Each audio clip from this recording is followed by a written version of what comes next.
Assalamualaikum warahmatullahi wabarakatuh. Alhamdulillahirabbil alamin. Asyhadu an la ilaha illallah wa asyhadu anna Muhammadar Rasulullah. Alhamdulillah kita bisa bertemu kembali setelah kemarin Idul Fitri. Semoga semua dalam keadaan sehat walafiat. Pribadi saya mohon maaf lahir batin bila ada kesalahan. Mudah-mudahan Ramadan kita selalu melekat ya di hati kita hingga kita bertemu kembali dengan bulan Ramadan berikutnya insya Allah bila Allah mengizinkan kita untuk kembali bertemu dan menikmati bulan-bulan Ramadan yang penuh berkah.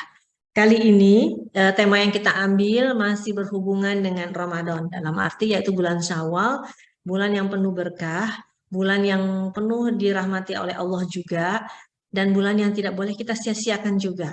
Makanya kita akan mengambil temanya yaitu amal-amal apa saja sih sebenarnya yang bisa kita lakukan selama bulan Syawal ini karena kita tahu selama ini hanyalah melakukan bulan Syawal itu puasa 6 hari, padahal masih banyak sekali amal-amal lain yang bisa kita lakukan. Nah, kita akan mendengarkan kajian dari Ustadz Dadang. Waktunya 45 menit. Mangga Ustadz, silakan untuk kajiannya.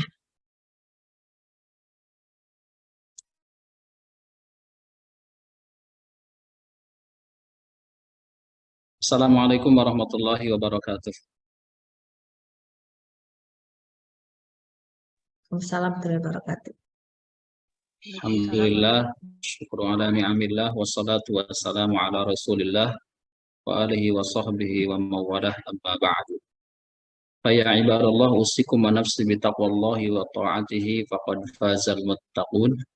Subhanaka la ilma lana illa ma'allamtana innaka antal alimul hakim. Rabbi syrah li sadri wa yassir li amri wahlul 'uqdatam min lisani yafqahu qawli ya fattahu ya alim. Ya Fattahu ya Alim, Ya Fattahu ya Alim. Selamat sore semuanya, waktu Indonesia. Selamat siang ya, waktu Perancis. Semoga semuanya senantiasa berada dalam lindungan dan bimbingan Allah Subhanahu wa Ta'ala. Dan semoga juga bimunasabati Idul Fitri, masih di suasana Idul Fitri, semoga juga Allah terima amal ibadah kita, persembahan kita di selama Ramadan kemarin terkhusus, sehingga dengan diterima amal kita oleh Allah Subhanahu wa Ta'ala, menjadi wasilah dosa-dosa kita diampuni dan terlahir di bulan Syawal ini menjadi pribadi-pribadi baru yang lebih bermakna, pribadi-pribadi yang bersih, yang telah diampuni dosanya oleh Allah Subhanahu wa Ta'ala. Amin ya Allah ya Rabbal Alamin. Mohon maaf saya kirim untuk slide-nya.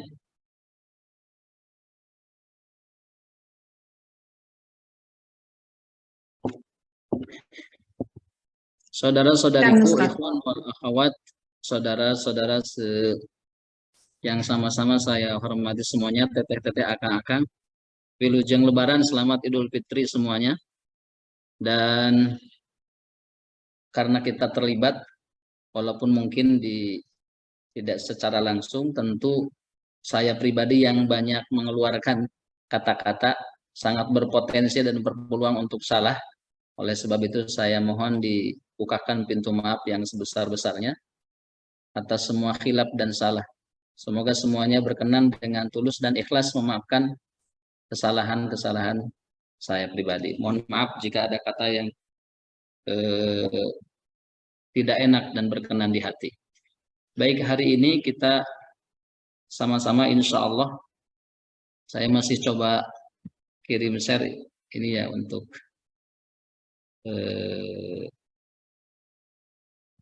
materinya. Maaf. Ustadz mau share sendiri, baru terima saya soalnya. Di share dari TT aja atau boleh ya? Sebentar Ustadz.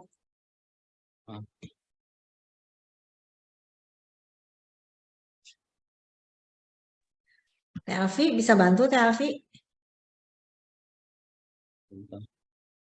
Harus disiapin dulu Teh, punten. Oke.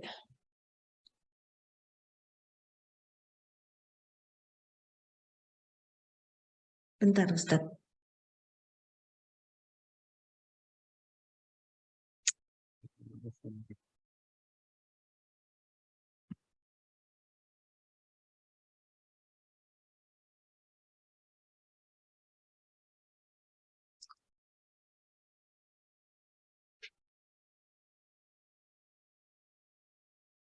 Mangga Ustadz sambil teruskan Sambil saja, jalan. sambil dicoba. Ya. Alhamdulillah, alhamdulillah kita semua tanpa terasa mungkin ya saat yang begitu cepat selama Ramadan. Dulu kita berharap dan berdoa jauh hari sebelumnya ingin dihantarkan ke bulan Ramadan. Sama-sama berdoa Allahumma balighna Ramadan, Allahumma balighna Ramadan, ingin dihantarkan pada bulan Ramadan. Hari ini kita malah sudah ditinggalkan dan meninggalkan bulan Ramadan. Keutamaan bulan Ramadan sudah kita tahu bersama dan alhamdulillah berkah Ramadan kita merasa banget tuh apa yang disampaikan oleh Rasulullah SAW bahwa setan dibelenggu, pintu surga dibukakan lebar-lebar, pintu neraka dikunci rapat, sehingga terasa ringan untuk berbuat kebaikan, menghidupkan malamnya dengan sholat qiyamum Ramadan dan juga menghidupkan siangnya dengan berpuasa. Subhanallah, siang dan malamnya syarat akan ibadah amalan yang bisa menjadi wasilah kita diampuni oleh Allah Subhanahu wa taala. Di slide kedua, ini sebenarnya pernah dulu disampaikan, sedikit juga sama-sama mengingatkan bahwa orang yang berlebaran karena sudah sampai di Syawal, sudah melewati Ramadan, seumpama Ramadan itu betul-betul bermakna, diterima ibadah kita oleh Allah Subhanahu wa taala. Tentu kita menjadi orang-orang yang diampuni sehingga kembali suci seperti kita baru kali lahir, tidak membawa dosa karena sudah diampuni dosanya oleh Allah Subhanahu wa taala. Dan di slide berikutnya juga karena siang dan malamnya sudah dipenuhi dengan ibadah, puasa dan qiyam sehingga diampuni sesuai dengan keutamaan di hadisnya. Maka kita juga insya Allah dengan begitu seumpama diterima menjadi orang-orang yang berbahagia dan beruntung. Sehingga sering kita sama-sama saling mendoakan minal a'idina wal faizin. Ingin menjadi orang-orang yang kembali suci dan juga menjadi orang-orang yang berbahagia dan memperoleh kemenangan. Di ayat-ayat tersebut baik di Al-Hasyr, An-Nur, Al-Mu'minun dan At-Taubah dijelaskan banget siapa sebenarnya orang-orang yang betul-betul mendapatkan kemenangan itu. Di At-Taubah di situ dijelaskan orang yang beriman tentunya dan juga berhijrah lebih meningkat dalam kebaikannya dan mau berkorban di jalan Allah dengan harta jiwa. Mereka itu akan tinggi derajatnya dan mereka memperoleh kemenangan. Al-Faizin. Di surat Al-Mu'minun, orang yang Al-Faizin itu ternyata orang-orang yang syarat dan terkenal dengan kesabarannya. Karena kita di Ramadan ini dibelajarkan sedemikian rupa supaya menjadi pribadi-pribadi yang lebih bersabar, maka sehingga ternyata di Al-Mu'minun bahwa orang-orang yang memperoleh kemenangan adalah mereka yang betul-betul kesabarannya tinggi. Jadi tidak diragukan bahwa Ramadan mengajarkan kita menjadi pribadi-pribadi yang lebih bersabar. Dari mulai pagi, selain juga bertukaran sama syukur. Karena orang beriman itu tidak lepas dari antara sabar dan syukur. Kalau tidak sabar, syukur. Bahkan Nabi mengatakan bahwa ajaban di amril mu'min. Seorang orang yang beriman itu uniknya karena memang hidupnya selalu baik. Baik dengan sabarnya, baik dengan syukurnya. Di surat An-Nur disebutkan bahwa orang yang mendapat kemenangan adalah orang yang tentunya taat kepada Allah dan Rasulnya. Di Ramadan kita diajarkan taat kepada Allah dan Rasulnya. Melaksanakan selain ibadah fardu juga mencintai sunnah-sunnah Nabi. Yang Ramadan, makan sahur, menyegerakan berbuka, itu sunnah-sunnah Nabi. Dan juga bertakwa kepada Allah, itulah orang yang mendapatkan kemenangan. Nanti endingnya orang-orang yang al-faizin ini, orang-orang yang mendapatkan kemenangan ini tentu kesudahannya tempat kembalinya adalah surganya Allah Subhanahu wa taala.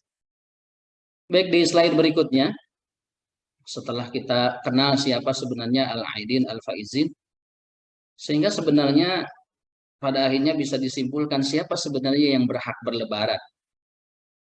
Bisa dilihat, laisal aid liman labisal jadid, innamal aid liman ta'atuhu tazid. Bahwa Idul Fitri kalau begitu sebenarnya bukan hanya cukup dengan pakaiannya yang baru. Tapi Idul Fitri berlebaran itu adalah sesungguhnya bagi orang yang ketaatannya bertambah. Dia yang tadi alladzina hajaru, dia yang meningkat kebaikannya. Dia yang meningkat keimanannya. Seperti halnya juga bahwa lebaran tidak cukup, bukan sekedar hanya bagi orang-orang yang dia merasa bangga dengan pakaian barunya atau mungkin kendaraannya yang serba baru. Tapi innamal aid liman ghufirat lahu dzunub.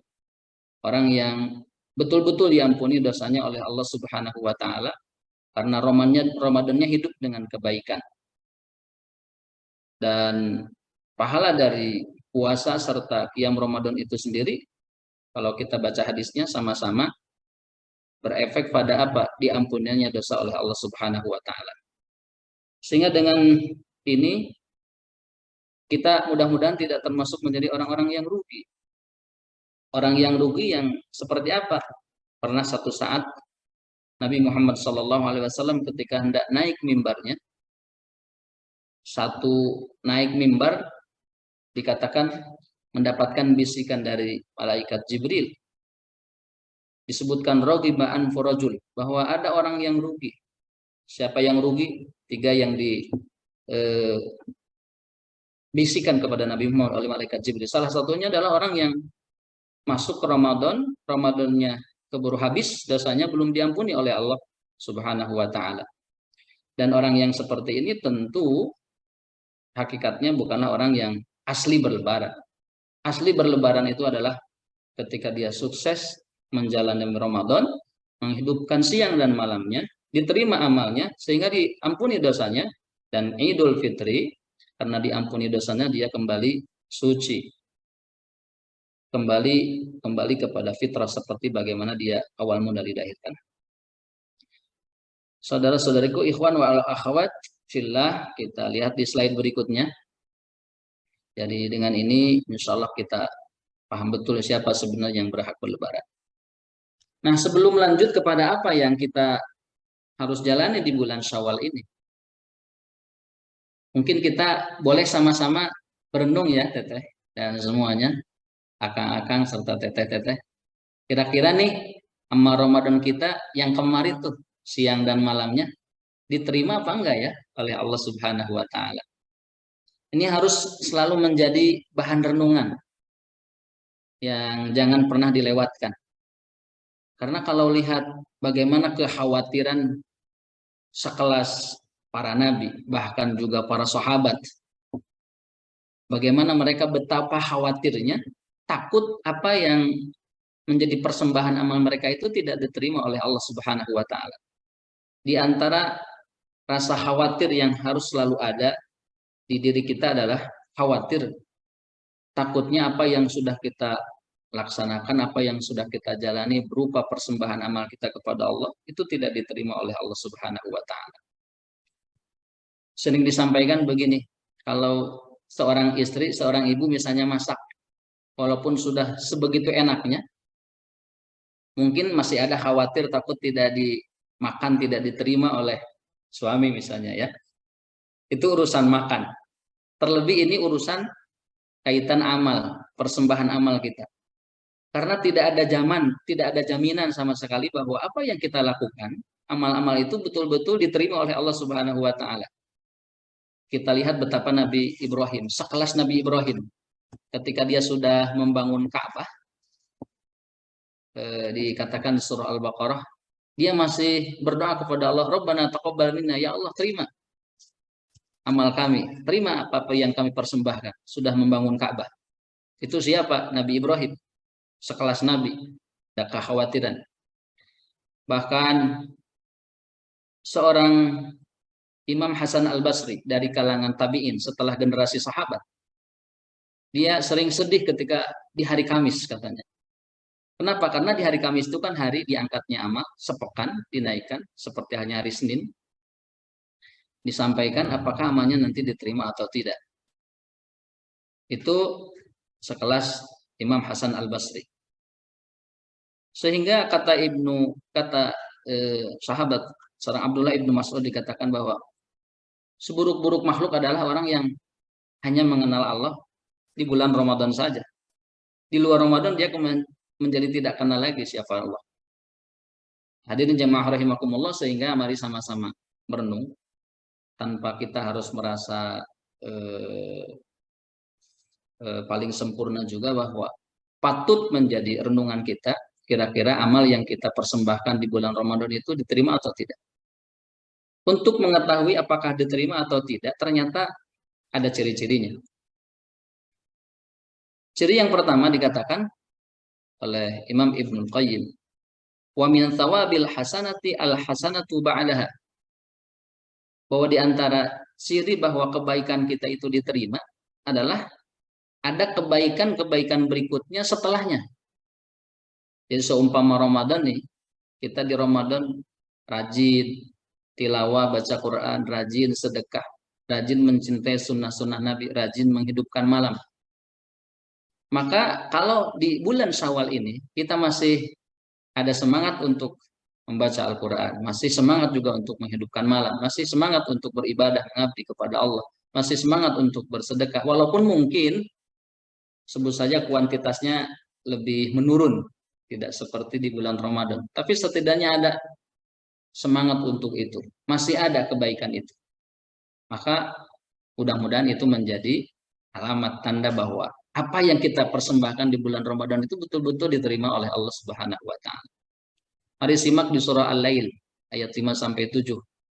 Fa amma man a'ta wattaqa wa saddaqa bil husna fasanuyassiruhu lil yusra. Terjemahannya di situ bisa dibaca, adapun orang yang memberikan hartanya di jalan Allah, sebut saja dia bersedekah ya, dan juga bertakwa, kemudian membenarkan meyakini adanya pahala yang terbaik dari Allah berupa surga, maka kami kelak akan menyiapkan baginya jalan yang mudah. Artinya begini, kalau orang dia sedekahnya diterima, ini perwakilan dari amal-amal yang lain.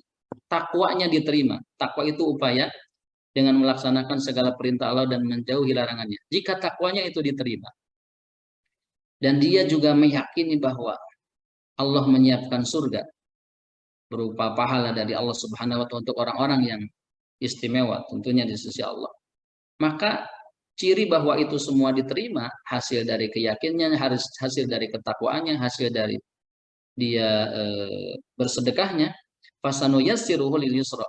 Allah akan mudahkan baginya jalan kebaikan, termasuk jalan untuk berbuat kebaikan setelahnya. Jadi kalau sudah Ramadan itu tidak menjadi terhenti untuk berbuat baik, malah jadi sebut saja mati gaya, ini mau ngapain ya? Kok jadi waktu, jadi banyak waktu yang terbuang. Nah, tapi justru Allah bukakan. Ya Allah kasih hidayah juga, kalau di ayat lain ditambahkan, diperlihatkan lagi hidayah oleh Allah Subhanahu wa taala. Ini kalau kita berbicara tentang hidayah, semoga kita tidak termasuk orang-orang yang hanya menunggu datangnya hidayah. Tapi hidayah itu harus diminta, harus dijemput. Diminta, setidaknya kita sering berdoa kepada Allah. Insya Allah lewat surat Al-Fatihah. Di akhir ayat, ihdinas siratal mustaqim. Tanpa kita sadari sebenarnya kita di situ minta hidayah dari Allah, petunjuk supaya kita nggak bingung ngapain gitu. Datang sore, datang malam, datang siang. Tapi diberikan hidayah oleh Allah, petunjuk, sehingga terang di hadapan kita apa yang harus kita lakukan, apa yang harus dijauhi. Kaitan dengan hidayah bahwa harus dijemput, karena orang kalau sekedar nunggu hidayah, ini takutnya. Syukur-syukur ada. Untungnya kalau mungkin ada baiknya begini, kalau orang nunggu hidayah, satu, orang nunggu hidayah, misalnya orang sedang dicukupkan fasilitas hidup duniawinya, badannya sehat, terus juga punya keturunan, terus juga fasilitas hidupnya dicukupkan oleh Allah Subhanahu wa taala. Tapi dia merasa gersang karena dia jauh dari Allah. nggak sholat, nggak ibadah, nggak taqarrub, nggak sedekah, pasti sesuatu ada yang merasa kurang dalam hidupnya. Lalu dengan begitu Allah kasihlah dia hidayah sehingga menjadi rajin, sehingga menjadi dekat kepada Allah, mau berbagi misalnya. Itu untungnya kalau nunggu ya baiknya yang ini. Tapi kan tidak selalu seperti ini. Bisa jadi mungkin yang kedua orang kalau sekedar nunggu hidayah, Allah tidak ujuk-ujuk datangin hidayah. Tapi misalnya ternyata Allah kasih penyakit dulu. Allah kasih bangkrut dulu misalnya bisnisnya. Nah, Allah kasih peringatan dulu setelah sakit misalnya, barulah dia sadar, datanglah hidayah. Nah, itu bisa jadi yang kedua kalau sekedar nunggu. Atau ada orang juga yang nunggu-nunggu hidayah, gak dijemput, gak pernah minta. Akhirnya apa? Usianya keburu lanjut, terus dosanya semakin numpuk, keburu yang datang bukan hidayah, yang datang justru malaikat siapa? Malaikat Israel untuk menjemputnya. Wal'iyadzubillah min dzalik. Sehingga sama-sama kita jemput hidayah, kita minta hidayah kepada Allah Subhanahu wa taala, akan diberikan agar diberikan petunjuk. Baik, ikhwani wa akhwati, yang kedua, diterimanya amal kita, tanda yang kedua adalah diberikan rasa khawatir setidaknya. Ada perasaan takut juga. Takut bahwa amal kita tidak diterima oleh Allah Subhanahu wa taala. Perasaan takut seperti ini, khawatir ini bagus, tidak disebut was-was. Justru bagus. Karena nanti dia akan berusaha semaksimal mungkin tidak berhenti amal kebaikannya, karena takutnya yang kemarin tidak diterima, dia akan beramal lagi, dan tentunya juga akan terus memohon kepada Allah agar apa yang dia persembahkan itu betul-betul diterima oleh Allah Subhanahu wa taala. Untungnya orang kalau diberi rasa takut, satu, dia tidak akan berhenti terus memohon kepada Allah agar diterima amal kebaikannya. Dan yang kedua, dia juga tidak akan berhenti untuk berbuat kebaikan. Ya, akan terus ditambah. Orang misalnya begini, mungkin sering tidak terasa ya kita kalau lagi di perjalanan ya, terus ingat datang waktu sholat, ayo sholat dulu yuk. Aduh, biar apa? Biar jongjon kalau kita di Sunda ya, biar lega kayak kalau udah sholat tuh lega. Hati-hati leganya, semoga lega karena udah melaksanakan ibadah fardu. Tapi urusan diterima dan tidaknya, mestinya jangan dulu lega ya. Soalnya orang kalau mungkin ujug merasa lega, terlalu pede diterima oleh Allah, ibadahnya juga kadang mungkin bisa jadi seadanya, sehingga tidak didukung dengan ibadah sunatnya. Misalnya gini, kalau orang sudah melakukan ibadah fardu saja, karena dia tidak ada khawatir takut tidak diterima oleh Allah, tidak ditunjang dengan ibadah sunat. Padahal ibadah sunat itu misalnya qobliyah dan ba'diyah bisa menambal seumpama di ibadah fardu tersebut ada yang kurang-kurang. Nah, ikhwani wa akhwati, kakang, teteh, dan semuanya yang saya hormati. Semoga sekali lagi amal ibadah kita amal ibadah yang diterima oleh Allah Subhanahu wa taala. Sehingga cirinya setelah Syawal ini kita kebaikannya terus bersemangat, dan juga kalau rasa khawatir ini malah pernah diperlihatkan oleh para sahabat dulu. Dulu tuh untuk ingin sampai ke bulan Ramadan mereka berdoa 6 bulan sebelumnya, katanya ya, dijelaskan. Dan setelah sampai dan meraih Ramadan mereka tetap berdoa kepada Allah. Cuman redaksi doanya yang mereka ubah. Apa doa berikutnya? Di 6 bulan berikutnya, mereka di 6 bulan berikutnya memohon kepada Allah agar ibadahnya itu di Ramadan itu diterima oleh Allah Subhanahu wa taala. Baik, di slide berikutnya kita lanjut. Baik, kalau begitu apa kira-kira yang harus kita laksanakan di bulan Syawal ini? Yang pastinya bahwa kita tidak berhenti melangkah. Kita tidak berhenti beribadah. Yang kita amalkan di bulan Syawal, ini ada amalan di awal Syawal, Bang. Misalnya di tanggal 1 ya, ini sudah lewat dulu. Kita sama-sama memperlihatkan kebahagiaan kepada Allah. Dan Ini mungkin terkait dengan hadis Nabi juga bahwa bagi orang yang berpuasa itu kan ada dua kebahagiaan. Satu kebahagiaan ketika dia berbuka. Indal iftar itu juga iftar artinya makan, ketika makan. Sehingga ada memaknai Idul Fitri itu kembali makan. Yang terutama di siang hari asalnya dia berpuasa. Kalau Idul Fitri kan dia kembali makan. Iftar, futur, sarapan, makan. Orang sehingga berbagi kebahagiaan karena bisa kembali dibuka oleh Allah aturannya, kembali bisa mencicipi hidangan dari Allah sambil juga berbagi, yaitu dengan membagikan zakatul fitri. Zakatul fitri, bukan zakatul fitrah ya, zakatul fitri.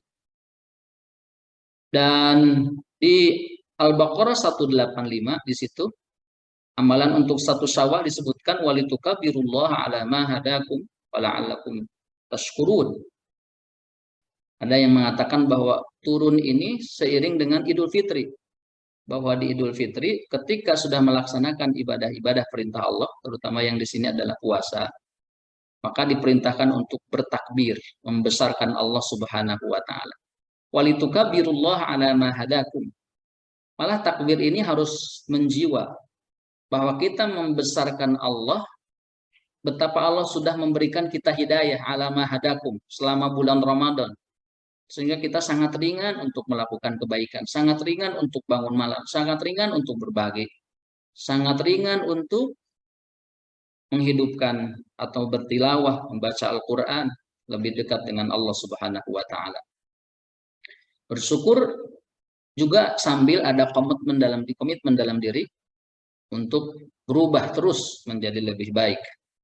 Nah, takbir ini dimaknai bukan hanya dengan lisan saja, tapi harus menjiwa. Kita mengagungkan Allah, betapa Allah sudah memberikan kita hidayah, dan terus memohon kepada Allah agar diberikan hidayah, sehingga kebaikan-kebaikan kita yang kemarin itu betul-betul diterima oleh Allah Subhanahu wa taala. Wala'allakum tashkurun. Dan juga di awal Syawal ini juga adalah momen kesyukuran kita. Betapa kalau syukur itu kan mengaitnya dengan nikmat. Betapa Allah banyak kasih kita nikmat. Diberikan umur panjang sehingga diberikan kesempatan untuk memperbanyak amal di bulan Ramadan yang luar biasa, pahalanya dilipat gandakan, baik yang sunat maupun yang fardu, dan bahkan juga sudah dihantarkan lagi selesai menjalaninya, walaupun kita masih tetap khawatir dan berharap, sambil berharap semoga diterima oleh Allah Subhanahu wa taala. Dan syukur ini semakin besar dalam diri kita, dan harapannya juga tentu kita menjadi pribadi-pribadi yang lebih bersyukur, stok syukur dan sabarnya semakin kental, semakin banyak. Dan ini amalan di awal Syawal. Terus di amalan berikutnya adalah dari tanggal 2 Syawal sampai akhir Syawal. Apa yang harus kita lakukan?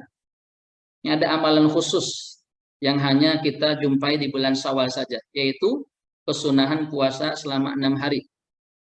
Mudah-mudahan yang sudah diterima oleh Allah, yang belum masih ada kesempatan, boleh pilih-pilih harinya. Tidak harus selalu di awal. Yang penting 6 hari di bulan Syawal. Tapi ada yang mengatakan kalau dia punya kodok, bagusnya kodok dulu.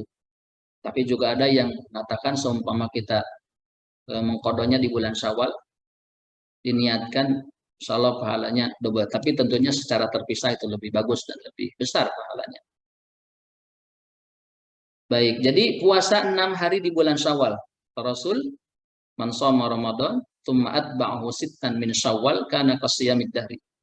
Keutamaan pahala 6 hari di bulan Syawal adalah seperti dia setelah selama sebulan dia puasa di bulan Ramadan, lalu diikuti 6 hari di bulan Syawal, maka seperti seolah sudah puasa full selama 1 tahun.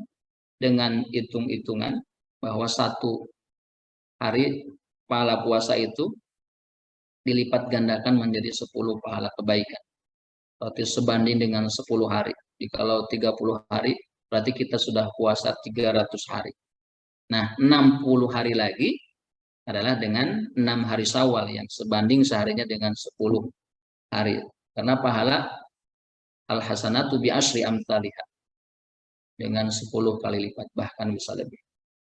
Hadirin jamaah rahimakumullah. Ini kalau sudah lewat bulan Syawalnya sudah tidak ada kesempatan lagi untuk mendapatkan puasa ini. Dan ini juga mungkin supaya ya begitu kita selesai melaksanakan puasa fardu, kita masih enak dengan puasa, tidak ujug-ujug gitu saja meninggalkan, dan terlebih juga dengan pahalanya.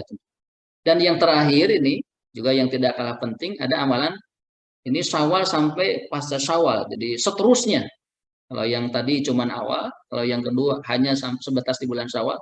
Ini kalau yang terakhir ini amalan yang dari Syawal sampai habis umur kita. Sampai ketemu nanti sebelum Ramadan lagi. Yaitu apa yang harus kita amalkan? Tentunya adalah komitmen, kesiapan kita untuk senantiasa melaksanakan syariat agama kita dengan benar. Surat Ar-Rum dikatakan fa'aqim wajhaka lidini hanifa ila akhiril ayat, yang diterjemahkan maka hadapkanlah wajahmu dengan lurus kepada agama Allah, fitratallahi allati fataran nasi alaiha, tetaplah atas fitrah Allah yang telah menciptakan manusia menurut fitrah itu. Artinya bahwa Ramadan sudah selesai tapi amalan belum selesai, karena durasi ibadah kita tidak dibatasi dengan Idul Fitri tapi habisnya Ramadan, tapi ibadah kita durasinya adalah hatta ya'tiyakal yaqin. Mari kita lihat di slide berikutnya. Ini lanjutan dari amalan yang terakhir, yaitu bahwa kita dituntut bukan menjadi abdun ramadhani. Jadi orang yang menghamba kepada Allah hanya di musiman Ramadan saja. Tapi kita dituntut menjadi abdun rabbani, yang menghamba kepada Allah yang tidak mengenal musim. Jadi jadilah kita sebagai muslim di semua musim, bukan hanya di satu musim saja, musim Ramadan. Kenapa harus demikian? Kita lihat Allah berfirman di surah Al-Hijr. Wa'bud rabbaka hatta ya'tiyakal yaqin. Sembahlah dan sembahlah Tuhanmu sampai yakin. Datangnya yakin. Apa itu yakin? Ajal. Selama hayat masih di kandung badan, walaupun Ramadannya sudah habis, ibadah kita jangan terhenti. Lanjut.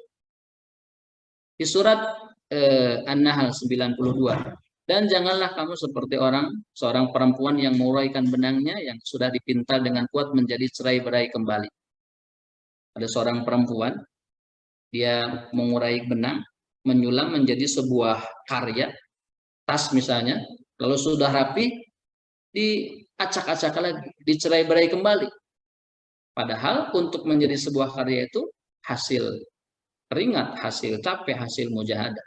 Ramadan, pola kita beribadah sudah sedemikian hebat. Misalnya, bangun kita sudah bagus. Taqarrub dengan bacaan Quran kita sudah hebat. Maka semoga kita bisa mempertahankan itu semua. Datang Syawal tidak diacak-acak kembali, tapi bertahan dan menjadi pribadi-pribadi yang istiqomah. Di surat Muhammad Allah berfirman, dan orang-orang yang mau menerima petunjuk, Allah menambah petunjuk kepada mereka dan memberikan balasan ketakwaannya. Artinya bahwa orang yang betul-betul diterima tuh kebaikannya dan akan mendapatkan hidayah. Jadi setelah mendapatkan hidayah, beramal nanti kelaknya akan datang hidayah. Ya, jemputlah hidayah supaya kita sebagai bukti kalau di bulan Syawal ini kita baik, dekat dengan Allah dengan berbagai macam bentuk amal ibadah, datang hidayah menjadi alamat bahwa persembahan kita diterima oleh Allah Subhanahu wa taala. Di slide berikutnya, sehingga dengan demikian bahwa kita tiada lain bahwa di Syawal ini harus berlanjut dan tetap menjadi pribadi yang istiqomah. Apa rumus orang bisa istiqomah dalam ibadah, berbuat baik? Yang pertama tentunya dengan banyak berdoa kepada Allah. Allah yang membolak-balikan hati kita. Mohonlah Allah supaya selalu ngasih petunjuk ke kita, hati kita betul-betul diarahkan untuk senantiasa taat kepadanya dan menjalankan syariat agamanya. Yang kedua, juga dengan memperkuat keikhlasan kita. Kualitas amal itu dengan keikhlasan. Kualitas amal itu dengan keikhlasan. Semakin kita ikhlas, murni ibadah kita, motivasinya adalah mencari Allah biasanya semakin istiqomah. Dikatakan oleh Al-Imam Malik, maka nalillahi fahuwa abqa. Segala sesuatu yang diniatkan untuk Allah itu abadi, abadi untuk menjalankan amalan itu dan abadi juga pahalanya. Mungkin orang kalau riya, selama ada orang saja dia semangat ya untuk beribadah. Selama dilihat dan diramaikan orang saja dia semangat untuk berbuat kebaikan. Nah, keikhlasan ini penting karena ternyata orang, setan berjanji sedemikian rupa mau mengganggu, menggoda setiap orang. Tapi ada yang dikecualikan oleh setan. Dia paling takut nih sama orang ini. Illa ibadaka minhumul mukhlasin, yaitu orang-orang yang punya keikhlasan. Ini setan paling takut, jauh terhadap orang-orang yang ikhlas. Dan selain itu juga upaya untuk menjadi pribadi yang istiqomah adalah senantiasa mudawamah. Kita terus berkesinambungan kontinu dalam beramal. Walaupun itu sedikit. Rasul Nabi kita Nabi Muhammad Shallallahu Alaihi Wasallam sangat paham. Harisun alaikum bil mu'minina raufur rahim. Sangat berharap ingin kita umatnya ini menjadi umat-umat yang selamat, syarat atau suka gemar berbuat kebaikan, sehingga dikatakan inna ahabbal a'mali ilallahi adwamuha wa in qalla. Ternyata kata Rasul bahwa amalan yang paling disukai Allah itu bukan yang banyak tapi hanya seketika itu, kata Rasul. Lalu bagaimana orang yang dicintai Allah itu adalah amal yang penting mayangnya, yang penting kontinunya, yang penting dawamnya, yang penting istiqomahnya, berkesinambungannya walaupun itu sedikit. Ya, witir kita Ramadan bahkan diikhtilafkan ya, sampai saking penting-pentingnya sholat witir, ada yang satu pendapat malah mewajibkan sholat witir. Walaupun itu hanya 3, walaupun itu hanya 5, terus saja witir. Walaupun itu duha misalnya hanya 2 rakaat, tapi terus kita bertahan. Nah, walaupun sedekah hanya mungkin beberapa rupiah, tapi terus gemar bersedekah. Nah, itu yang penting. Ternyata Rasul sangat paham dengan kondisi kita. Dulu waktu dikasih perintah sholat 50 waktu, lewat ke Nabi Musa, kata Nabi Musa, balik lagi, Muhammad, umatmu nggak bakal kuat. Wah, ternyata sampai jadi berapa waktu? 5 waktu ya. Dan Rasul nggak nolak, enggak, misalnya, wah saya kuat kok. Nabi Muhammad paham sekali sama kita, umatnya, dan sangat mencintai kita. Akhirnya nurun, jadi 5 waktu. Walaupun 5 waktu itu masih atau sebanding ya dengan pahalanya, tetap pahala 50 waktu. Nah, ini pentingnya kita terus-terusan untuk beramal. Terus berikutnya untuk tetap istiqomah juga adalah dievaluasi juga amal kita. Sejauh mana di usia kita yang saya pribadi misalnya yang sudah kepala 4 ya, yang katanya kalau usia 40 tahun itu sudah diperdengarkan lonceng kematian yang pertama. Kalau sudah 50 tahun sudah diperdengarkan lonceng kematian yang kedua. 60 tahun lonceng kematian yang ketiga. Ini orang kita yang ibadahnya di usia 40 jangan sama dengan porsi ibadah yang baru misalnya belasan tahun. Kita sudah beda. Kita sudah lebih jauh meninggalkan dunia dan sudah sangat semakin mendekati akhirat. Terus yang terakhir juga penting supaya kita menjadi pribadi istiqomah adalah mujalasatu al-hasan, artinya punya partner kebaikan juga. Artinya dengan siapa kita bergabung, dengan siapa kita bermujalasah. Seseorang itu kalau mau dikenali tentang kondisi kepribadiannya, tidak usah banyak ditanya. Kamu gimana? Kamu gimana? Cukup katanya almar'u ala dini khalilihi. Lihat saja dengan siapa dia suka berbarengan atau bersama-sama. Ini pentingnya kita berteman dengan orang-orang yang ada kontribusi kebaikannya untuk akhirat kita, bukan hanya dunia. Kita pikir karena kita yakin hidup tidak hanya di dunia. Sering diumpamakan atau dikaitkan dengan kisah Ashabul Kahfi. Betapa ada siapa yang bersama 7 pemuda yang beriman itu lama di gua. Ada satu binatang ya. Kucing kah? Onta kah? Bukan, justru seekor anjing. Kalau disebut anjing ini fikih najis mughalladh. Anjing ini katanya disebutkan akan bersama-sama pemuda itu di surga. Kenapa kira-kira? Karena berbarengan, bergabung dengan pemuda-pemuda yang saleh, yang taat kepada Allah Subhanahu wa Ta'ala. Ini anjing, baru anjing saja, karena dia teman-temannya adalah orang-orang yang saleh, yang baik, sehingga ke bawah tuh, menjadi mulia. Apalagi kita manusia, kita harus banyak bergabung dengan komunitas-komunitas yang baik yang bisa mendukung untuk perbaikan ibadah kita, perbaikan kepribadian kita. Karena kita mengingat bahwa ternyata seseorang itu juga diukur sejauh mana dengan siapa dia berteman. Kalau di hadis Nabi ada dikatakan jalisul hasan, artinya mujalasah yang baik, komunitas yang baik diumpamakan seperti kita berteman dengan pedagang minyak wangi ya. Minimal kalau kita bergabung dengan tukang minyak wangi, kita akan mencium bau wangi tanpa harus membeli. Adalah. Terus juga mungkin juga ke bawah wangi, salaman dengan tukang minyak wangi karena saking dekatnya, tangannya juga wangi. Hadirin jamaah rahimakumullah, di slide berikutnya setelah kita ketahui kiat-kiat istiqomah, pada akhirnya kita sama-sama berdoa semoga kita di bulan Syawal ini semakin diberikan hidayah oleh Allah Subhanahu wa taala, amalan kita tidak terhenti, sadar betul bahwa hidup kita tidak bisa lepas dari hidayah. Hidup kita punya tugas suci, sama-sama punya tugas untuk beribadah kepada Allah Subhanahu wa taala. Masih ada waktu, Teteh?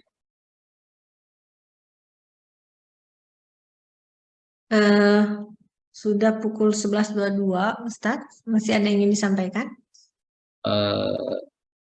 Baik, dari itu tadi bahwa ciri amalan kita diterima, sekali lagi ini yang mungkin perlu kita tegaskan kembali, bahwa malah kata Ibnu Rajab bisa diperhatikan ya, di perjalanan Ramadan itu sendiri. Ramadan itu kan terbagi 3 ya, ada 10 yang pertama, kedua, dan ketiga. Ini kalau 10 yang pertama itu betul-betul diterima, maka di 10 kedua bisa dilihat, yaitu ada semangat yang lebih. Jadi kalau 10 yang pertama itu diterima, di 10 kedua ada semangat yang lebih. Dan ternyata betul tuh amalnya lebih bagus dari semangat. Dan kalau yang 10 kedua ini diterima, di 10 yang ketiga, yang di situ ditawarkan kemuliaan yang lebih ya, ada Lailatul Qadar dan lain-lain. Lebih semangat lagi. Jangan justru malah takutnya kalau di 10 kedua tambah nurun, 10 ketiga juga tambah nurun, takutnya itu menjadi alamat bahwa apa yang kita persembahkan di sebelumnya itu misalnya tidak diterima oleh Allah Subhanahu wa taala. Dan sekali lagi pentingnya bahwa kita punya kekhawatiran amal kita yang kita persembahkan itu tidak diterima, agar kita betul-betul tidak terhenti untuk berbuat kebaikan. Tapi terus dan terus menyadari sepenuhnya bahwa ibadah kita harus terus berlanjut. Dan kita juga mudah-mudahan tidak termasuk orang yang menyia-nyiakan nikmat kesempatan ini. Tidak semua orang punya kesempatan kita menjalani Ramadan, bahkan setelah Ramadan juga masih diberikan kesempatan lagi untuk memperbanyak kebaikan dan mendapatkan ampunan Allah.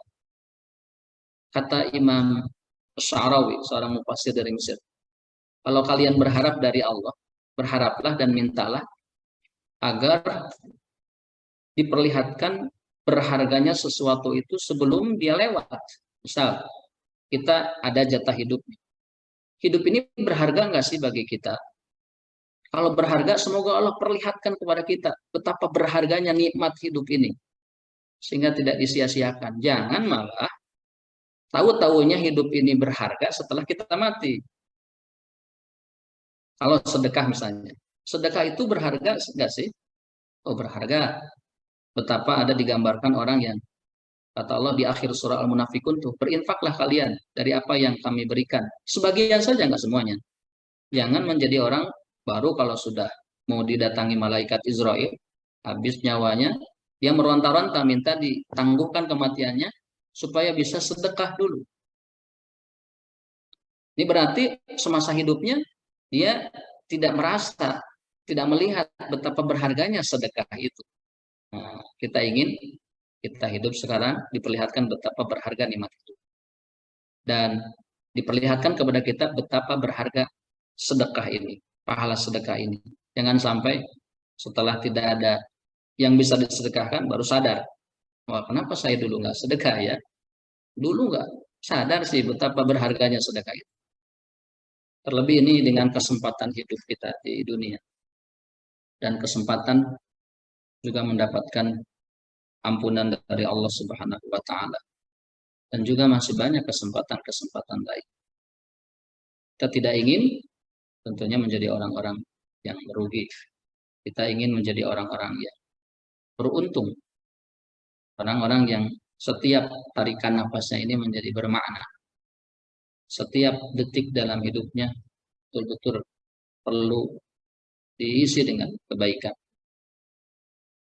Dan semoga juga kita semua dengan Ramadan, di ayatnya juga yang dipanggil itu adalah orang-orang beriman, tapi di akhirnya juga kita ditugaskan, diharuskan berpuasa itu adalah la'allakum tattaqun, supaya ketakwaan kita, kesadaran bahwa kita harus melaksanakan perintah Allah, kesadaran bahwa kita harus menjauhi larangan Allah ini semakin meningkat dengan puasa. Karena tujuan esensi dari puasa adalah yaitu supaya kita terlahir menjadi pribadi-pribadi yang kalau digali siapa sebenarnya orang-orang yang bertakwa itu, tentu banyak sifat ya. Salah satunya yang di Ali Imran. Satu, alladzina yunfiquna fis sarra'i wad dharra, bahwa orang takwa itu identik dengan dia mau berbagi. Baik dalam keadaan lapang atau sempit. Dulu sudah dijelaskan sedekah yang paling utama. Ya. Sedekah ketika kita sedang sehat, sedekah ketika kita juga sedang berkekurangan, sedekah juga ketika di kondisi kita ingin menjadi orang kaya misalnya ya. Orang semakin ingin jadi orang kaya semakin banyak sedekah mestinya. Alladzina yunfikuna fis sarra'i wad dharra'i wal kadhiminal ghaidh. Terus orang-orang yang bertakwa juga adalah orang-orang yang dia mampu mengendalikan emosinya. Kata Rasul, seorang yang hebat itu bukan yang jago bertarung, bergulat, tapi dia yang bisa mengendalikan emosinya, marahnya. Tidak hanya cukup tidak sampai marah, tapi juga tidak marah dan mau memaafkan. Orang kayaknya banyak kalau yang sampai tidak marah, maka ketika jengkel banyak ya, tapi tetap masih enak, artinya nggak ada maaf. Jadi nahan marah dan sampai memaafkan ya, kesalahan orang yang buat dia jengkel. Sehingga di sifat berikutnya tuh wal afina anin nas, orang bertakwa hasil puasa mestinya kemaafannya lebih tinggi. Maaf nggak mesti diminta. Saya sudah maafkan ya. Di hadis Rasul dikatakan mazadallahu bi'affin illa izzan. Seorang kalau yang dia suka memaafkan, gampang memaafkan, mudah memaafkan, bukan orang lemah. Justru itu orang mulia, hebat orang begitu. Nah, ente baru itu langsung ngemaafin. Ini justru keren. Orang semakin luas kemaafannya bagi teman-temannya, bagi saudaranya, justru semakin mulia. Jadi memaafkan itu bukan rendah. Justru terhormat sekali orang yang mudah sekali memaafkan. Wal afina anin nas. Wallahu yuhibbul muhsinin. Orang bertakwa juga adalah yang terkenal dengan banyak berbuat baiknya. Qimatul insan qadru ma yuhsin. Seseorang itu berharganya di mana? Ukuran seseorang itu dia berharga, hebat itu di mana? Qadru ma yuhsin. Yaitu sejauh mana dia berbuat baiknya. Sehingga dia banyak bermanfaat untuk orang lain. Bukankah khairun nas anfa'uhum linnas? Bahwa sebaik-baik orang itu adalah dia yang banyak berkontribusi orang lain bagi orang lain sehingga banyak kemanfaatan yang dirasakan oleh orang lain. Itu orang yang sifatan orang-orang yang bertakwa ya, yang mestinya harus kita miliki sifat-sifat itu terlebih setelah kita digembleng dengan puasa selama sebulan. Karena esensi dari puasa adalah kita menjadi pribadi-pribadi yang lebih bertakwa kepada Allah yang tentunya syarat dengan sifat-sifat yang mulia itu. Hadirin jemaah rahimahullah, dan tentu akan banyak lagi sifat-sifat khas yang lain bagi orang-orang yang bertakwa seperti di ayat-ayat yang lain, di surat-surat yang lain. Wallahu yuhibbul muhsinin walladzina idza fa'alu fahisatan aw dzalamu anfusahum dzakarullaha fastaghfiru lidzunubihim wa may yaghfiru dzunuba illallah wa lam yusirru 'ala. Mungkin itu saja untuk salah satu tambahan lain dari sifat-sifat orang yang bertakwa yang perlu kita perjuangkan, yang perlu kita miliki. Mudah-mudahan jika sudah dimiliki, itu simbol bahwa puasa kita diterima oleh Allah Subhanahu wa Ta'ala. Demikian barangkali yang bisa disampaikan, semoga bermanfaat dan saya kembalikan ke Teteh Mangga. Baik Ustadz, alhamdulillahirrahmanirrahim, jazakallah khairan Ustadz atas ilmu yang sudah dibagikan. Kalau saya boleh ambil kesimpulan Ustadz, jadi sebenarnya bulan Syawal itu adalah bulan dimana kita sebagai bulan pembuktian takwa gitu ya Ustadz ya. Dimana sifat-sifat yang dimiliki di bulan Ramadan itu dipertahankan oleh kita ya Ustadz. Salah satunya adalah sholat tahajud, witir, bersedekah, memaafkan, seperti itu ya Ustadz ya. Jadi melatih beberapa ibadah-ibadah sunnah dan wajib untuk kedepannya gitu ya Ustadz ya. Ini seperti baik Ustadz. Baik Ustadz Dadang. Sebelum kita masuk ke sesi tanya jawab, mungkin kita akan mendengarkan pantun dari Mbak Berta. Mbak Berta ada pantun Mbak Berta? Siap Mbak Dini. Mbak Berta. Siap Mbak Dini. Assalamualaikum warahmatullahi wabarakatuh. Waalaikumsalam warahmatullahi wabarakatuh. Arus balik yang padat berdesakan, jalur udara sampai jalur bawah. Tradisi halal bihalal kita tumbuhkan, sahabat MPP mempererat ukhuwah. Habiskan THR, belanja kalap mata. Sebagian merasa lebaran itu hura-hura. Saling doakan, bermaafan dipinta atas salah khilaf yang tiada terkira. Pulang kampung pamer mobil sewaan, berlagak sukses berharap segala pujian. Bulan Syawal penuh keistimewaan, Ustadz Dadang kupas di dalam kajian. Mantap. Balik ke kota rengginang di bawah, kaleng kongguan diisi madu mangsa. Bulan mulia mari tingkatkan takwa. Setelah sebulan wajib kita berpuasa. Mari. Arus mudik ke segala penjuru, warga kota pulang ke desa-desa. Lebaran bukan sekedar baju baru, tapi anugerah besar ampunan dosa. Bertandang bersama ke rumah-rumah, senyum pun lepas beramah tamah. Ramadan ajarkan besarnya hikmah, kebaikan yang dijalankan secara istiqomah. Keliling takbir naik sepeda. Ada Kang Lengkongguan Mbak Dini. Keliling takbir naik sepeda. Larut malam pun tiada terasa. Takbir bersahut sebagai tanda ungkap syukur kepada Yang Esa. Wangi sungguh bunga cempaka, tumbuh subur di samping gua. Pintu silaturahmi lebar dibuka, terhidang rendang sampai jenang tua. Borong baju sampai ke Sarina, banyak diskon murah harganya. Lanjut 6 hari puasa sunnah, pahala setahun jadi ganjarannya. Mari menjadi insan penuh faedah. Jauhi ribut apalagi bersengketa. Semoga Allah menerima ibadah. Mari renungkan bagaimana amal kita. Wassalamualaikum warahmatullahi wabarakatuh. Waalaikumsalam warahmatullahi wabarakatuh. Masya Allah Mbak Berta. Ngomongin kaleng kongguan, saya punya loh Mbak Berta, kaleng kongguannya loh. Isi rendang. Hadiah lebaran ini juga loh. Lihat asli dia punya loh. Punya. Hadiah lebaran dari Bu Yati, Bu Yati. Alhamdulillah rezeki. Baik. Kita masuk dalam sesi tanya jawab. Mungkin tidak ada yang ingin bertanya, silahkan bisa langsung ataupun lewat chatting. Sudah ada ini dari Teh Siva. Baik, saya bacakan. Assalamualaikum Ustadz, saya mau bertanya apakah untuk menjalankan puasa Syawal kita harus membayar dulu puasa Ramadan yang bolong, misalkan dikarenakan sakit, safar atau tentang bulan, atau kita bisa langsung puasa Syawal tanpa membayar puasa Ramadan dulu? Dan apakah puasa Syawal harus dikerjakan dengan hari berturut-turut? Jazakallah khairan. Nah ini tadi seperti disinggung oleh Pak Ustadz sebenarnya ya mengenai puasa Syawal. Tapi kan memang ada orang sih sebenarnya Pak Ustadz yang takut nggak bisa bayar puasa Syawal gitu Pak Ustadz. Jadi ya dimulai dulu dengan Syawalan, baru kemudian bayar puasa gitu loh Ustadz. Karena kadang-kadang ada yang bayar puasanya juga banyak banget Ustadz, istilahnya ada yang sampai 10 hari. Gimana nih Pak Ustadz? Mangga, silakan. Ya, betul. Bahwa pertanyaan ini juga memang banyak muncul ya. Dan kenapa memang ada orang berpendapat harus mendahulukan kodok dulu, karena kodok itu kan fardu ya. Kalau yang 6 hari Syawal itu kan dia sunnah.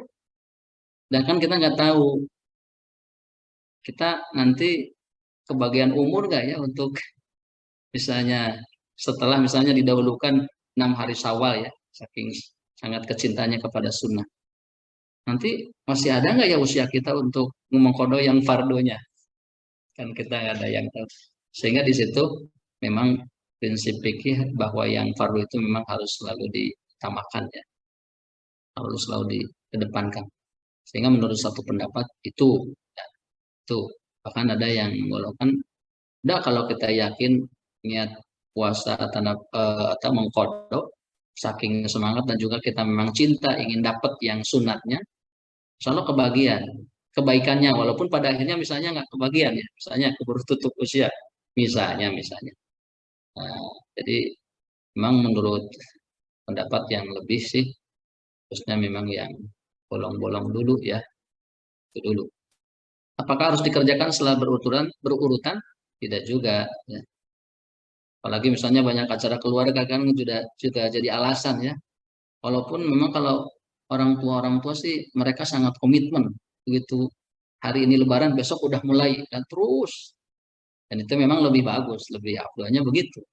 Afdolnya begitu. Jadi kalaupun tidak bisa tetap sah misalnya dengan tidak berurutan. Wah besok ada reuni keluarga nih, gak puasa dulu ah. Misalnya. Kenapa harus disegerakan kebaikan? Ya namanya orang kebaikan kan memang bagusnya orang bersegera, berlomba-lomba, jangan ditunda-tunda. Sehingga di situ dapat keutamanya. Kenapa orang bagusnya begitu? Jadi sekarang Lebaran, besok langsung puasa lagi. Yang namanya kebaikan harus bersegera, berlomba-lomba, jangan justru ditunda-tunda. Itu mungkin. Tapi juga memang ada pendapat kalau puasa itu misalnya sunatnya ke bawah. Misalnya sebut saja nih bolongnya misalnya sampai 15 hari. Sampai 15 hari. Ada kesempatan kodok dulu, walaupun kodok memang waktunya ya, kodok juga waktunya memang kan tidak disegerakan juga. Ya, waktunya panjang. Dan orang yang berpendapat kenapa boleh juga katanya yang 6 Syawal dulu nanti yang bolong-bolong, saking nanti takut nggak kebagian Syawal ya. Kan Syawal hanya hari itu saja atau waktu-waktu itu saja ya dalam setahun. Di saran para pendapat yang bagus katanya mending kodok dulu. Kecintaan kodok dulu dan kita tetap cinta ingin kalau mudah-mudahan ada kesempatan untuk yang 6 hari Syawal. Insya Allah dengan kecintanya itu juga bermakna kodoknya. Ya, kita menjalankan fardu juga mencintai yang sunnat itu, mencintai sunnah Nabi. Barangkali itu teteh. Ya. Ustaz, baik. Ya, memang sebaiknya berarti bayar kodok dulu gitu Ustadz ya. Ya, syukur nanti ada kebagian waktunya untuk cinta Syawal supaya pahalanya double. Itu Syawal berarti habisnya tanggal berapa Ustadz ya? 29 hari kan ya kalau Islam ya Ustadz.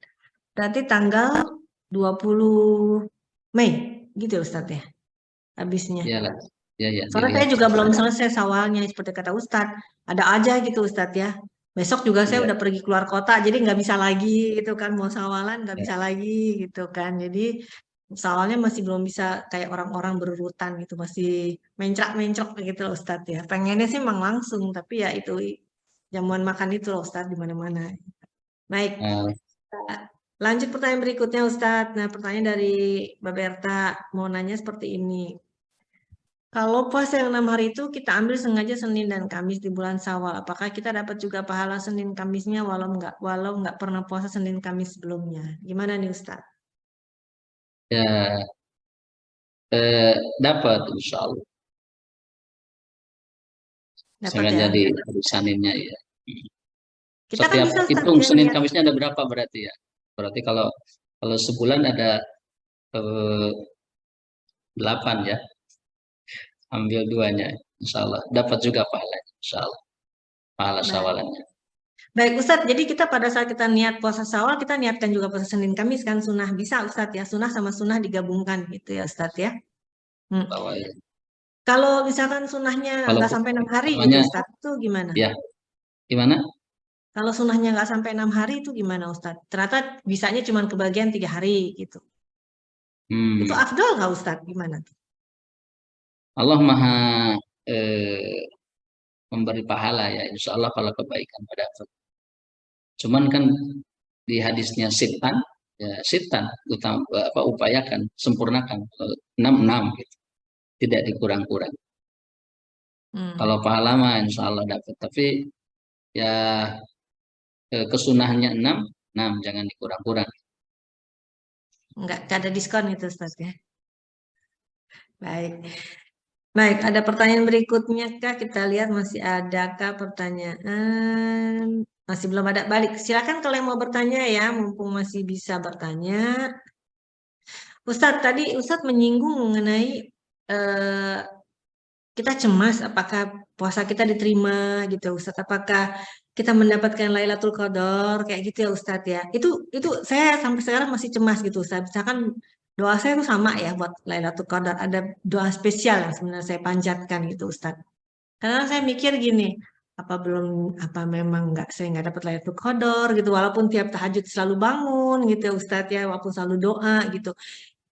Itu gimana ya Ustadz ya menurut Ustadz, dan apa sih yang menghalangi orang itu Ustadz untuk tidak mendapatkan Lailatul Qadar atau mungkin belum dijabah gitu doanya gitu.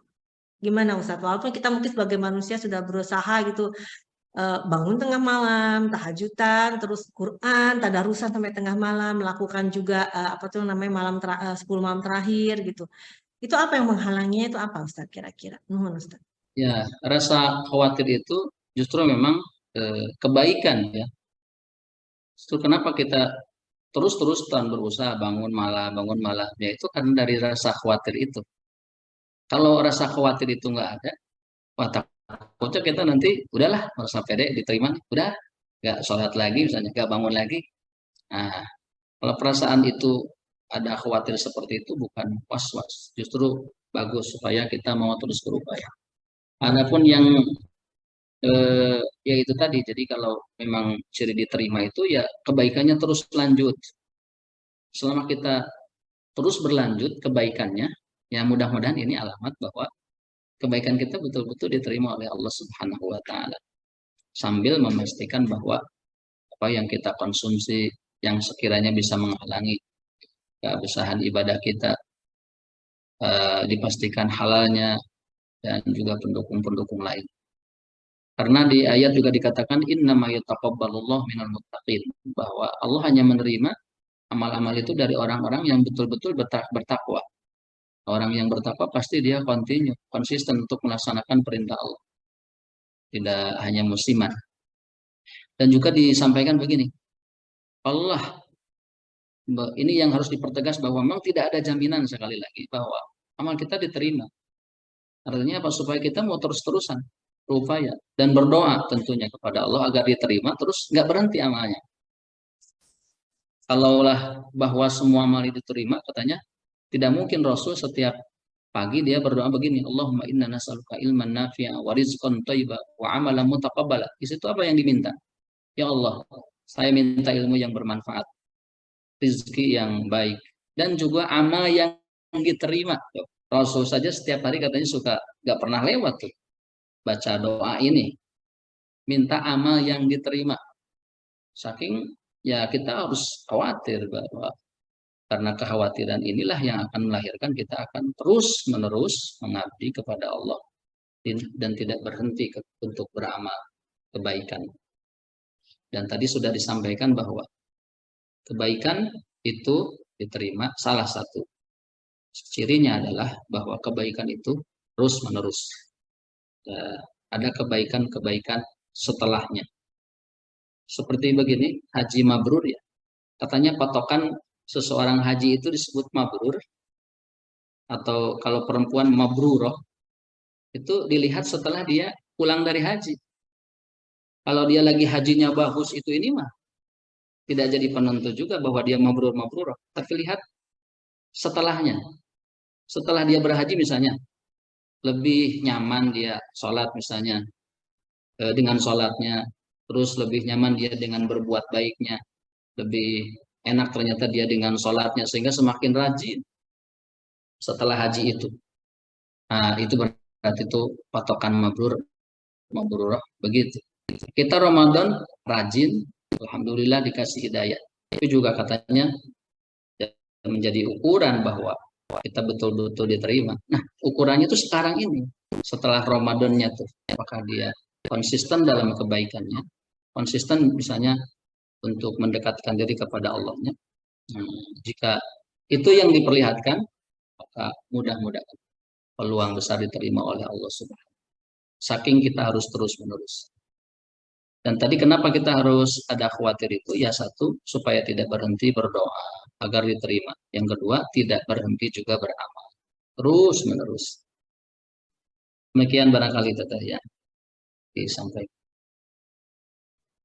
Baik Ustadz, jadi wajar ya Ustadz ya kalau saya ngerasa cemas terus gitu kan Ustadz. Ini gimana ya, kira-kira dikabulin nggak ya, apa salahnya di mana, apa mungkin doanya yang kurang atau apa gitu kan. Selalu aja berpikir seperti itu, apa ada yang salah, apa ada yang apa gitu kan Ustadz. Baik Ustadz. Pertanyaan berikutnya Ustadz, ini ada yang nanya begini. Kenapa bulan Syawal itu banyak yang nikah? Pakai untuk bulan nikah Ustadz. Kenapa tuh Ustadz? Ya, tidak ada waktu khusus seseorang itu nikahnya kapan. Malah kalau di kampung orang pada nikah ya di bulan Safar. Coba lihat di bulan Safar tuh pada takut.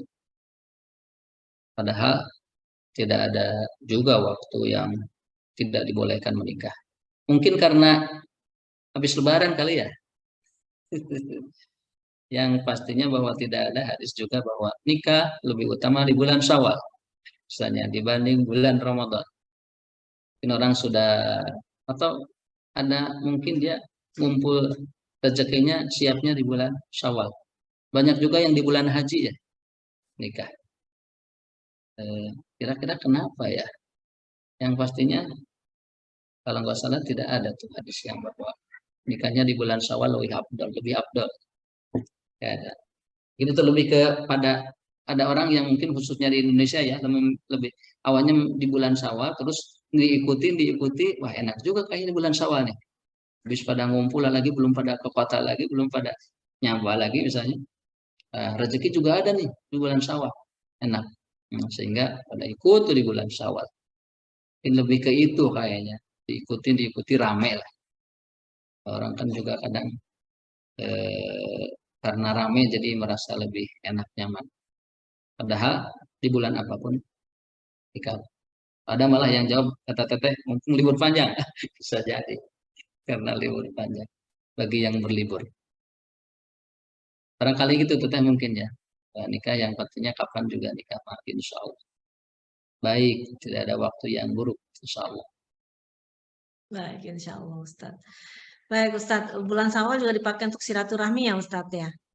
Nah gimana nih Ustadz kalau ada orang yang masih memiliki rasa dendam Ustadz dan menolak untuk silaturahmi Ustadz. Itu secara pandangan Islam, secara pandangan agama itu bagaimana Ustadz ya? Maksudnya dia masih dendam gitu, nggak mau deh yang namanya silaturahmi gitu sebelum orang-orang tersebut misalkan minta maaf gitu. Padahal dosanya juga belum tahu Ustadz, salahnya juga di mana, nggak puguh gitu Ustadz. Nah itu gimana tuh Ustadz? Ya, tentang silaturahim di setahun yang lalu lah kita bahas ya. Kalau nggak salah tentang silaturahim. Dan ada orang-orang kenapa tidak mau bersilaturahim. Penyebabnya adalah karena dia tidak paham betul bagaimana akibat tidak bersilaturahim. Dan tidak paham betul juga bagaimana manfaat dari silaturahim itu sendiri. Dan ahamiyah urgensi silaturahim itu sendiri dalam Islam. Jadi karena tidak paham ini juga kadang mungkin orang susah untuk bersilaturahim. Terus bagaimana orang yang seperti itu? Dendam. Dikatakan nih, ada dua orang yang paling sedikit kayaknya rasa tenangnya di dunia ini. Mudah-mudahan jangan kita. Yang pertama tuh siapa? Al-hasud, orang yang iri. Kalau dia iri, orang tuh hidup tenangnya sedikit. Orang yang dihasudinnya mah tidur ya enak-enak. Ini yang iri mah terus mikirin aja. Iri banget sama dia tuh, duh gak enak, enak hati. Bisa, gak tenang tuh al-hasud. Yang kedua al-haqud. Nah inilah orang yang pendendam ini. Orang yang susah membuka pintu maafnya untuk orang lain. Ini orangnya hidupnya nggak tenang. Mikirin terus gimana caranya bisa melepaskan dendamnya.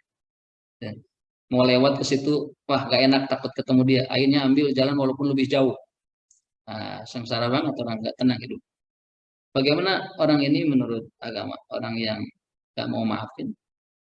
Dibilangin nggak apa-apa. Yang penting kita jangan membalas keburukan dia. Kita terus saja upayakan bersilaturahim sambil doain dia. Kata kita mah jangan sarwana ya. Supaya kita ladeni dengan baik. Adapun dia tetap seperti itu, udah dia dikembalikan kepada Allah. Ya, kalau tetap seperti itu urusan dia dengan Allah, dosanya malah ya lebih bahaya bagi dia, lebih rugi bagi dia sebenarnya. Kita serahkan saja kepada Allah. Yang penting kita sedendam apapun dia, kita jangan terpancing. Kita tetap doakan dia, layani dia dengan baik, doakan dia kebaikan. Begitu kita tetap sebisa mungkin jalin silaturahim. Nah, selebihnya itu urusan dia dengan Allah, tidak memaaf.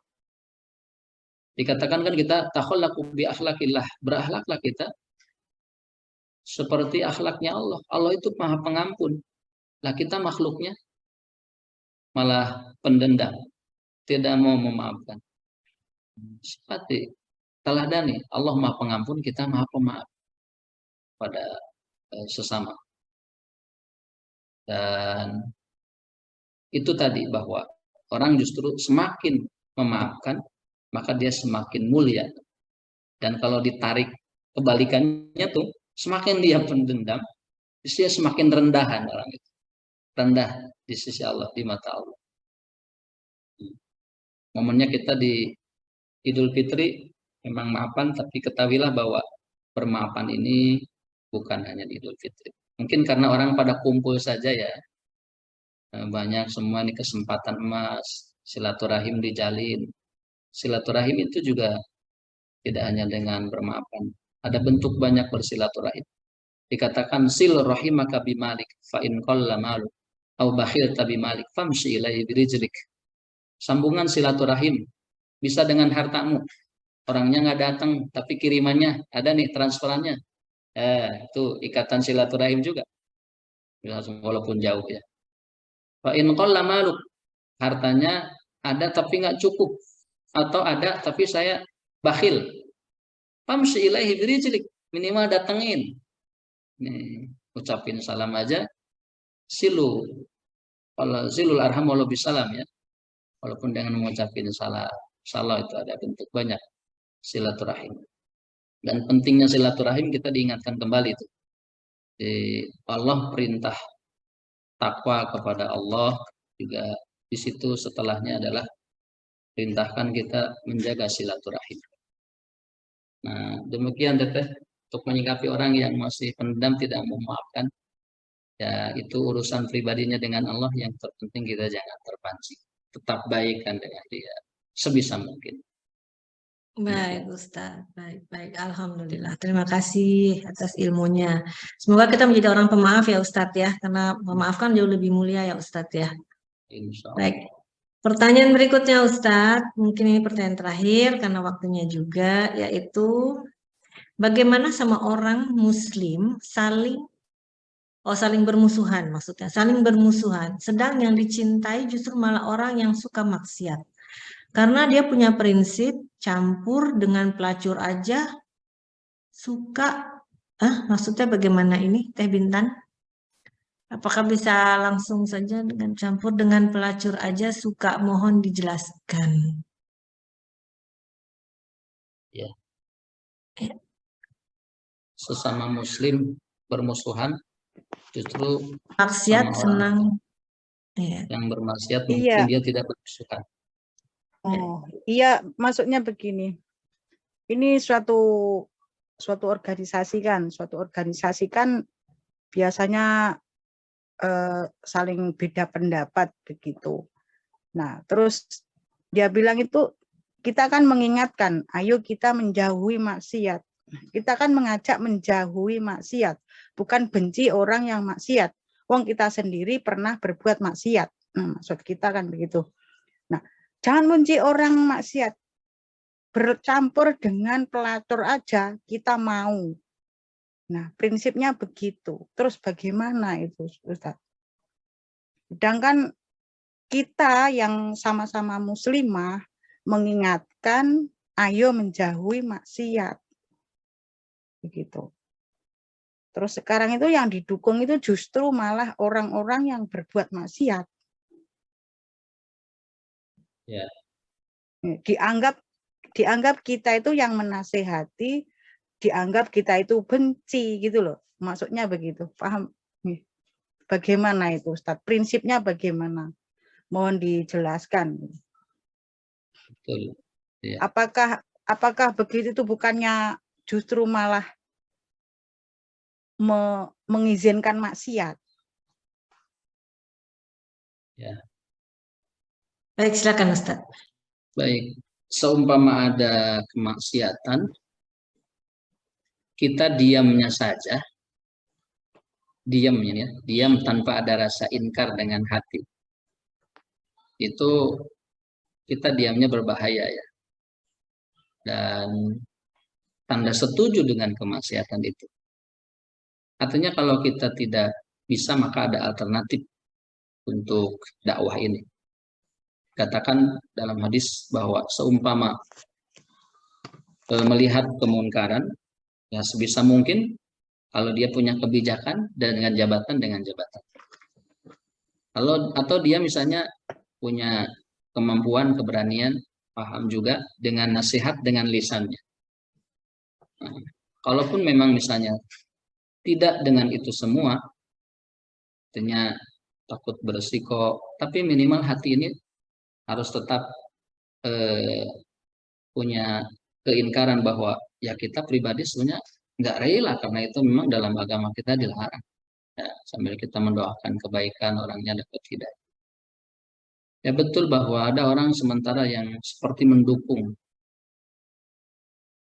Tapi mungkin ada juga yang dekat dengan niatan untuk dakwah. Sehingga dia mendekati mereka lewat diplomasi, lobby-lobby. Ya. Seumpama bercampurnya atau bergaulnya memang ada niatan bagus. Dan dia tidak mengkhawatirkan dirinya untuk kebawa dosa. Ya tidak apa-apa, mulia. Salah niatan untuk dakwah. Dan itu memang hanya sebagian orang saja yang bisa begitu. Banyak orang yang justru mungkin nggak sanggup ya, atau mungkin tabu. Nah, mereka juga berhak untuk mendapatkan dakwah dan ajakan yang baik, mau'idhah hasanah. Dan kalau kita mampu dan bisa dengan pertolongan Allah, wah bagus itu. Ya. Tapi jangan memperlihatkan seperti sikap kita mendukung juga ya. Tapi adapun cara dakwahnya itu dengan pelan-pelan, sedikit-sedikit, terus-menerus berusaha sampai juga didoakan. Bagus. Tapi apapun itu, kalau memang dia mendukung, ya walaupun itu dukungnya misalnya dengan diam, tanpa ada inkar dalam hati sedikit pun, apalagi misalnya barang-barang dia terus dukung dia, gak perlihatkan kita bahwa kita itu justru mau mendakwahinya, itu bahaya juga ya. Jadi kalau kita mau bersama mereka, niatkan kita mau merubah sedikit-sedikit, menyampaikan pesan-pesan, mengajak bahwa mereka juga saudara kita. Kita hidup ingin selamat bareng-bareng, nggak semua. Ya. Dan itu mestinya tidak menjadi hal yang tabu. Semua orang bisa melangsungkan dakwahnya, apalagi sahabatnya yang dekat. Orang sebut saja sedosa apapun, kelembutan hatinya sebenarnya dia ada potensi untuk baik. Tapi entah itu dari mana jalan hidayah. Ya jangan-jangan mudah-mudahan lewat lisan kita. Sehingga di antara doa yang diajarkan tuh Allahumma hdina wahdi bina waj'alna sababan liman ihtada. Di akhir tuh ya Allah jadikan kami sebab orang mendapatkan hidayah. Ya. Semoga kita ini tampil dimanapun profesi kita, jadi sebab orang dapat hidayah. Nah, itu mungkin yang bisa disampaikan ya. Semoga insya Allah menjadi pencerahan. Dan mungkin yang hidup di lingkungan itu insya Allah ada potensi baik, tapi harus betul-betul menyiapkan dirinya. Dan tentu tantangannya akan besar, ya namanya orang berdakwah. Tapi kalau dibanding dengan dakwahnya Nabi, kita pasti gak ada apa-apanya.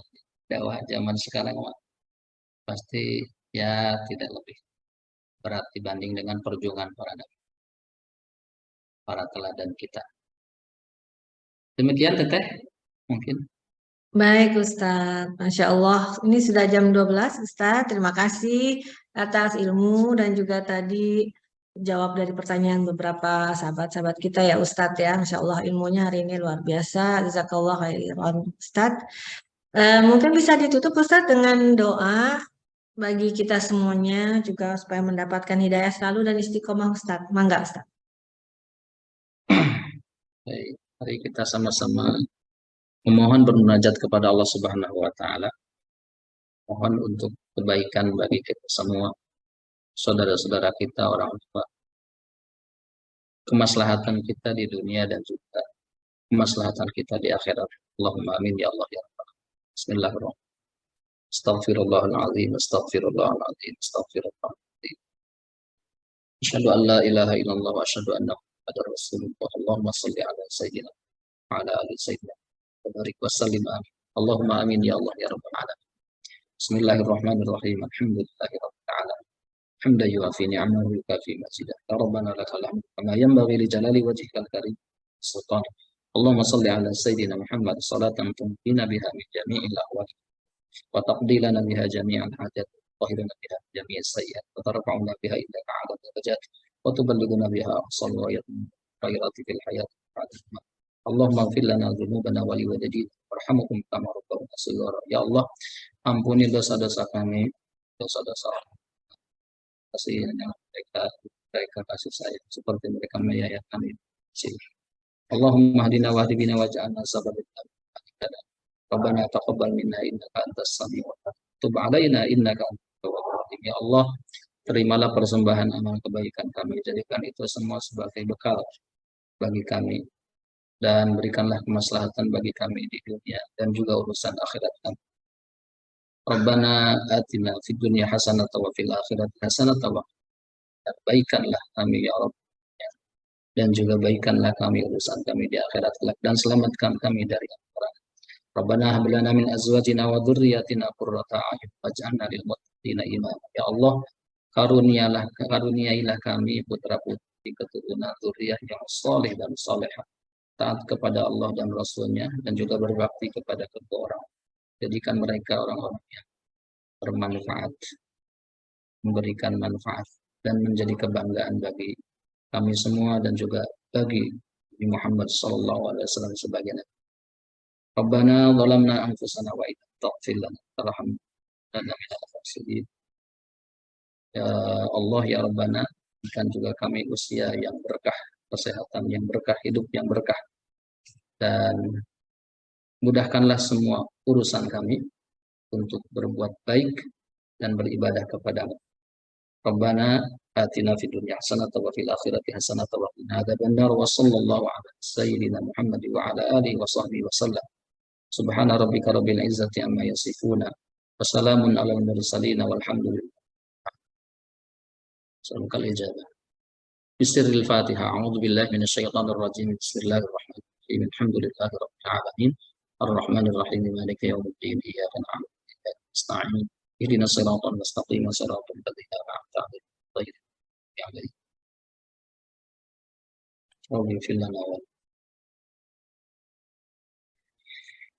Amin amin ya rabbal alamin. Masya Allah, alhamdulillahirabbil alamin. Waktu juga akhirnya memisahkan kita. Sekali lagi hatur nuhun pisan Ustadz Dadang. Insya Allah kita berjumpa di Indonesia di pesantren haji insya Allah nanti bila ada panjang. Baik, terima kasih Ustadz atas ilmunya. Barakallah khairan. Semoga bisa bermanfaat buat kita, menjadikan kita sebagai pribadi yang istiqomah.